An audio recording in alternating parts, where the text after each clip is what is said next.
ನಮಸ್ತೆ, welcome back to my YouTube channel. ಇವತ್ತು ನಾನು ನುಗ್ಗೆ ಸೊಪ್ಪು ಉಪಯೋಗಿಸ್ಕೊಂಡು ಪರಾಟ ಮಾಡೋದು ಹೇಗೆ ಅನ್ನೋದನ್ನು ತೋರಿಸ್ತಿದ್ದೀನಿ. ನುಗ್ಗೆ ಸೊಪ್ಪು ಆರೋಗ್ಯಕ್ಕೆ ತುಂಬಾ ಒಳ್ಳೆಯದು. ಬನ್ನಿ ಮಾಡೋದು ಹೇಗೆ ಅಂತ ಅಂದ್ಬಿಟ್ಟು ನೋಡೋಣ. ನೋಡ್ತಿದ್ದೀರಲ್ಲ, ನಾನಿಲ್ಲಿ ಒಂದು ಬೌಲು ನುಗ್ಗೆ ಸೊಪ್ಪನ್ನ ತೊಗೊಂಡಿದ್ದೀನಿ.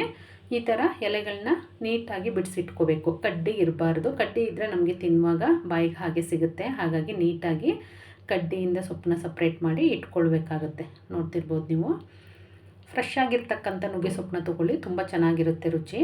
ನಾವು ಏನಾದರೂ ಕಡ್ಡಿ ಉಳ್ಕೊಂಡಿದೆ ಅನ್ನೋದಾದರೆ ಈ ಥರ ತೊಳ್ಕೊಳ್ಳೋ ಟೈಮಲ್ಲಿ ಒಂದು 2 ನಿಮಿಷ ನೀರಲ್ಲಿ ನೆನೆಸಿ ಹಾಗೆ ಬಿಡೋದ್ರಿಂದ ಕಡ್ಡಿ ತಳಭಾಗದಲ್ಲಿ ಉಳ್ಕೊಳ್ಳುತ್ತೆ. ನುಗ್ಗೆ ಸೊಪ್ಪು ನಮಗೆ ಮೇಲ್ ಸಿಗುತ್ತೆ. ನಾನು ಯಾವಾಗ ನುಗ್ಗೆ ಸೊಪ್ಪು ಉಪಯೋಗಿಸುವಾಗ್ಲೂ ಹೀಗೆ ಮಾಡೋದು. ತಳದಲ್ಲಿ ಕಡ್ಡಿ ಉಳಿಯುತ್ತೆ. ಅಪ್ಪಿತಪ್ಪಿ ಉಳ್ಕೊಂಡಿದ್ರೆ ಬಿಡಿಸುವಾಗಲೇ ನೀಟಾಗಿ ಬಿಡಿಸ್ಕೊಳ್ಬೇಕು. ನೋಡ್ತಿದ್ದೀರಲ್ಲ, ಈ ಥರ ನೀಟಾಗಿ ತೊಳೆದು ಒಂದು 2 ನಿಮಿಷ ಬಿಟ್ಟರೆ ತಳದಲ್ಲಿ ಕಡ್ಡಿ ಉಳಿಯುತ್ತೆ. ಇದನ್ನು ಪಕ್ಕಕ್ಕೆ ಎತ್ತಿಟ್ಕೊಳ್ಳೋಣ. ಇದಕ್ಕೊಂದು ಮಸಾಲೆ ರೆಡಿ ಮಾಡ್ಕೊಳ್ಳೋಣ. ಇವಾಗ ಮಿಕ್ಸಿ ಜಾರಿಗೆ ಒಂದು 7ರಿಂದ 8 ಬೆಳ್ಳುಳ್ಳಿ ಅಷ್ಟು, ಒಂದು 2 ಇಂಚು ಶುಂಠಿ, ಒಂದು 2 ಹಸಿಮೆಣಸಿನ್ಕಾಯಿ, ಖಾರಕ್ಕೆ ಎಷ್ಟು ಬೇಕು ಅಷ್ಟು ಹಾಕ್ಕೊಳ್ಳಿ. ಚಿಲ್ಲಿ ಫ್ಲೇಕ್ಸ್ನು ಕೂಡ ಯೂಸ್ ಮಾಡ್ತೀನಿ ನಾನಿಲ್ಲಿ. ಇದನ್ನು ರುಬ್ಬಿ ಎತ್ತಿಟ್ಕೊಳ್ಳೋಣ. ಒಂದು ಪಾತ್ರೆಗೆ 1 ಬೌಲಷ್ಟು ಗೋಧಿ ಹಿಟ್ಟನ್ನ ಹಾಕ್ಕೊಳ್ತಾ ಇದ್ದೀನಿ. ನೋಡ್ತಿರ್ಬೋದು ನೀವು. ನಾನು ಗೋಧಿ ಹಿಟ್ಟು ಹಾಗೆ ನುಗ್ಗೆ ಸೊಪ್ಪು 2 ಸಮ ಪ್ರಮಾಣದಲ್ಲಿ ತೊಗೊಂಡಿದ್ದೀನಿ. ಹಾಗೆ ಮಸಾಲೆ 1 ಸ್ಪೂನು, ಜೀರಿಗೆ ಪುಡಿ ಅರ್ಧ ಸ್ಪೂನು, ಚಿಲ್ಲಿ ಫ್ಲೇಕ್ಸ್ ಅರ್ಧ ಸ್ಪೂನು, ರುಚಿಗೆ ತಕ್ಕಷ್ಟು ಉಪ್ಪು, ಹಾಗೆಯೇ ಎಣ್ಣೆ 1 ಸ್ಪೂನು ಹಾಕ್ಕೊಂಡು ಅಜ್ವಾಯಿನ ಇಲ್ಲಿ ನಾವು ಕೈಯಲ್ಲಿ ಈ ಥರ ಸ್ಮ್ಯಾಶ್ ಮಾಡಿ ಹಾಕ್ಕೋಬೇಕಾಗತ್ತೆ. ರುಚಿ ಚೆನ್ನಾಗಿ ಬರುತ್ತೆ. ನೋಡ್ತಿದ್ದೀರಲ್ಲ, ಇಲ್ಲಾಂದರೆ ಹಾಗೆ ಬಾಯಿಗೆ ಸಿಗುತ್ತೆ. ಈ ಥರ ಉಜ್ಜಿ ಹಾಕ್ಕೊಳ್ಳೋದ್ರಿಂದ ಏನಾಗುತ್ತೆ, ಚೆನ್ನಾಗಿ ಅನಿಸುತ್ತೆ ಟೇಸ್ಟು. ಇದಾದಮೇಲೆ ಈಗ ನಾವು ಈಗಾಗಲೇ ಏನು ನೆನೆಸಿಟ್ಟಿದ್ದೆ ಸೊಪ್ಪನ್ನ, ಕಡ್ಡಿ ಎಲ್ಲ ಸಪ್ರೇಟ್ ಆಗಲಿ ಅಂದ್ಬಿಟ್ಟು ಅದನ್ನು ಸ್ವಲ್ಪನೇ ಮೇಲೆ ತೆಗೆದಿಟ್ಕೊಂಡು ಕಟ್ ಮಾಡ್ಕೊಳ್ಬೇಕಾಗತ್ತೆ.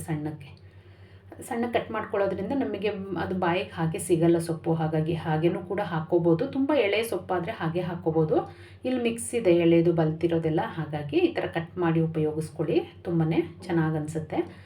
ಈ ಸೊಪ್ಪನ್ನು ನೀಟಾಗಿ ಕಟ್ ಮಾಡಿ ನಾನು ಇಲ್ಲಿ ಸೇರಿಸ್ಕೊಳ್ತಾ ಇದ್ದೀನಿ. ನುಗ್ಗೆ ಸೊಪ್ಪು ಆರೋಗ್ಯಕ್ಕೆ ತುಂಬಾ ಒಳ್ಳೆಯದು. ವೆಯ್ಟ್ ಲಾಸ್ ಮಾಡೋರಿಗೆ, ಹಾಗೆ ಅಧಿಕ ರಕ್ತದೊತ್ತಡ ಕಡಿಮೆ ಮಾಡುತ್ತೆ, ಕೊಲೆಸ್ಟ್ರಾಲ್ ಕಡಿಮೆ ಮಾಡುತ್ತೆ, ಪ್ರತಿಯೊಂದಕ್ಕೂ ಒಳ್ಳೆಯದು. ವಾರದಲ್ಲಿ 3-4 ಬಾರಿ ಆರಾಮಾಗಿ ಯೂಸ್ ಮಾಡ್ಬೋದು ಇದನ್ನು. ಮೊದಲಿಗೆ ಸೊಪ್ಪಿಗೆ ನೀರು ಹಾಕ್ಕೊಳ್ಬೇಡಿ, ಹಾಗೆಯೇ ಕಲಿಸ್ಕೊಳ್ಳಿ. ಸೊಪ್ಪಲ್ಲಿ ಏನು ನೀರಿನಂಶ ಇರುತ್ತೆ ಆ ನೀರಲ್ಲೇ ನಾವು ಫಸ್ಟಿಗೆ ಹಿಟ್ಟನ್ನು ಕಲಿಸ್ಕೊಳ್ಬೇಕಾಗತ್ತೆ. ಅದಾದ ನಂತರ ನಮಗೆ ನೀರು ಎಷ್ಟು ಬೇಕಷ್ಟನ್ನು ಸೇರಿಸ್ಕೊಳ್ಬೇಕಾಗತ್ತೆ. ಮೊದಲಿಗೆ ನೀರು ಹಾಕ್ಕೊಂಡ್ರೆ ಏನಾಗುತ್ತೆ, ಹಿಟ್ಟು ತೆಳುಗಾಗೋ ಚಾನ್ಸಸ್ ಇರುತ್ತೆ. ಹಾಗಾಗಿ ಮೊದಲಿಗೆ ನುಗ್ಗೆ ಸೊಪ್ಪಲ್ಲಿರೋ ನೀರಲ್ಲೇ ಕಲಿಸ್ಕೊಳ್ಳಿ. ಇವಾಗ ನೀರು ಹಾಕ್ಕೊಂಡು ಚಪಾತಿ ಹಿಟ್ಟಿನ ಹದಕ್ಕೆ ಕಲಿಸ್ಕೊಳ್ಬೇಕಾಗತ್ತೆ. ನೋಡ್ತಿದ್ದೀರಲ್ಲ, ಈ ಹದಕ್ಕೆ ಕಲಿಸ್ಕೊಂಡು ಇದನ್ನು ಒಂದು 10 ನಿಮಿಷ ಎತ್ತಿಟ್ಕೊಳ್ಳಿ. 10 ನಿಮಿಷ ಆದ ನಂತರ ನಾವು ಚಪಾತಿ ಹೇಗೆ ಮಾಡ್ತೀವಿ ಅದೇ ಥರ ಲಟ್ಟಿಸ್ಕೊಳ್ಬೇಕಾಗತ್ತೆ. ಇದು ಕೂದಲು ಉದುರೋದಕ್ಕೆ, ರಕ್ತಹೀನತೆ, ಈ ಥರ ಪ್ರತಿಯೊಂದಕ್ಕೂ ತುಂಬಾ ಒಳ್ಳೆಯದು ಆರೋಗ್ಯಕ್ಕೆ. ಹಾಗೆ ಶುಗರ್ನ ಕೂಡ ಕಂಟ್ರೋಲ್ ಮಾಡುತ್ತೆ. ಪ್ರತಿನಿತ್ಯ ಸಾಂಬಾರು ಆ ಥರದ್ದೇ ಮಾಡಿ ಬೇಜಾರಾಗಿರುವಾಗ ಒಮ್ಮೆ ಹೀಗೆ ಚಪಾತಿ ಒಟ್ಟಿಗೆ ಮಾಡ್ಕೋಬೋದು. ರುಚಿನೂ ಚೆನ್ನಾಗಿರುತ್ತೆ. ಮಕ್ಕಳಿಗೆ ಬ್ರೇಕ್ಫಾಸ್ಟಿಗೆ, ಲಂಚಿಗೆಲ್ಲ ಬಾಕ್ಸಿಗೆ ಚಪಾತಿ ಹಾಗೆ ಹಾಕಿ ಕಳಿಸ್ಬೋದು. ಇದಕ್ಕೆ ಪಲ್ಯ, ಚಟ್ನಿ ಏನೂ ಬೇಕು ಅಂತಿಲ್ಲ. ಉಪ್ಪು ಖಾರ ಎಲ್ಲ ಇದರಲ್ಲೇ ಇರೋದ್ರಿಂದ. ನೋಡ್ತಿದ್ರಲ್ಲ, ಈ ಥರ ಚಪಾತಿ ಹಿಟ್ಟನ್ನು ಚಪಾತಿ ಹೇಗೆ ಲಟ್ಟಿಸ್ಕೊತೀವೋ ಹಾಗೆಯೇ ಲಟ್ಟಿಸ್ಕೊಂಡ್ರೆ ಆಯಿತು. ಬೇರೆ ಏನೂ ಇದಕ್ಕೆ ಆ್ಯಡ್ ಮಾಡೋ ಥರ ಏನಿಲ್ಲ. ಇಲ್ಲಿ ತವದ ಮೇಲೆ ಹಾಕ್ಕೊಂಡು ಚಪಾತಿ ಹೇಗೆ ನಾವು ಬೇಯಿಸ್ಕೊತೀವಿ 2 ಬದಿನಲ್ಲಿ ಹಾಗೆಯೇ ಬೇಯಿಸ್ಕೊಳ್ಬೇಕಾಗತ್ತೆ. ಇಲ್ಲಿ ಎಣ್ಣೆ, ಬೆಣ್ಣೆ, ತುಪ್ಪ ಅದು ನಿಮ್ಮ ಅನುಕೂಲಕ್ಕೆ ಹೇಗೆ ಬೇಕು ಹಾಗೆ ಹಾಕ್ಕೊಳ್ಳಿ. ಏನೂ ಹಾಕ್ಕೊಳ್ಳಿಲ್ಲ ಅಂದ್ರೂ ರುಚಿ ತುಂಬಾ ಚೆನ್ನಾಗಿ ಬರುತ್ತೆ. ಉಪ್ಪು ಖಾರ ಎಲ್ಲ ಆಲ್ರೆಡಿ ಇರೋದ್ರಿಂದ. ಇದಕ್ಕೆ ಮೊಸರು ಜೊತೆ ತಿಂದ್ರೇ ತುಂಬ ಚೆನ್ನಾಗಿ ಅನಿಸುತ್ತೆ. ಇದಕ್ಕೆ ಚಟ್ನಿ ಎಲ್ಲ ಬೇಕು, ಪಲ್ಯ ಬೇಕು ಅಂತ ಏನಿಲ್ಲ.